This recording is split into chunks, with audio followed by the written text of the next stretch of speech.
The following video contains step-by-step instructions on how to properly maintain a 6 through 8 inch Deringer 20 first check. These are the tools required.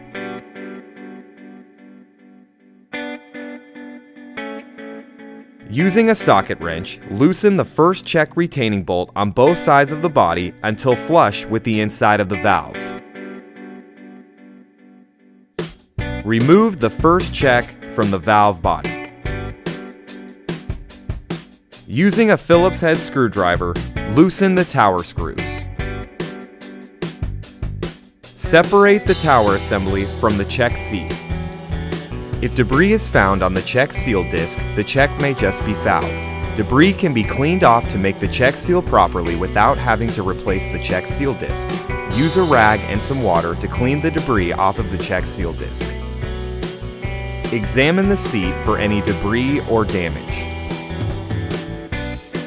Examine the seat O-ring for damage and debris. Replace the seat O-ring if necessary.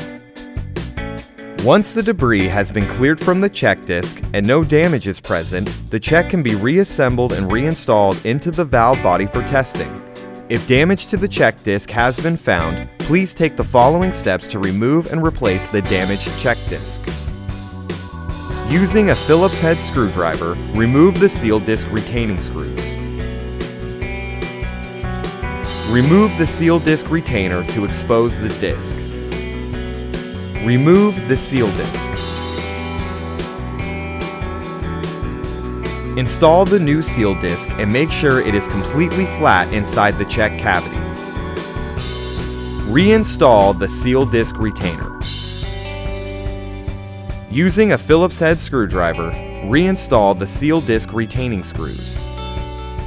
Reattach the tower assembly to the first check seat. Make sure the tower assembly is in the proper orientation before tightening down the tower screws. Make sure the check seat protrusions are at the top side of the check.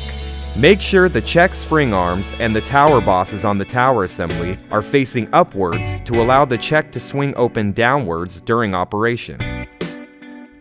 Using a Phillips head screwdriver, retighten the tower screws.